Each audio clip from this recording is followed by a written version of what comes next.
It was the best news in 5 weeks, but not enough for Victorians to think about removing their masks. If we were in single figures, I'd be very relaxed. The Premier says the drop in new case numbers to 179 shows Victoria's strategy is working, but there'll be no easing of restrictions yet. There'll be a time when we can talk about when we're going to ease, what that will look like.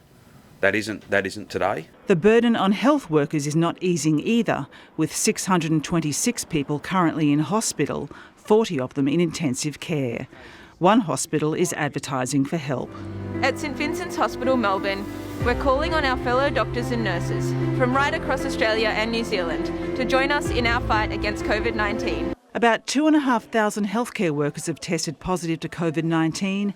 The government is waiting for an investigation into how many got infected at work, and now admits for the first time it will be most of them. But I think it will show that the great majority of infections are occurring in healthcare settings. What we need to dig more deeply into is exactly how those transmissions are occurring. Health workers are not surprised. The nurses represent the biggest group within those healthcare workers because, of course, the time that our members spend by the bedside doing everything for their patients, they are in a lot of contact. Radiographers, occupational therapists and other allied health staff say they're still without appropriate PPE. The N95 masks in the small size, we're hearing from our members that there's just not enough of those and they're in high demand. This weekend will mark the halfway point of the second lockdown. There's still 3 weeks to go, but there's no guarantee it will end on September 13.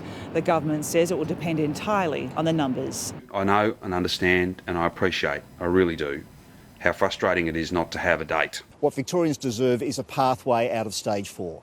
For those of us in stage 4 in Melbourne, I think we've earned it. There could be good news for Victorians living in small border towns. The Premier says he's negotiating with New South Wales and South Australia to ease restrictions there. Cheryl Hall, ABC News, Melbourne.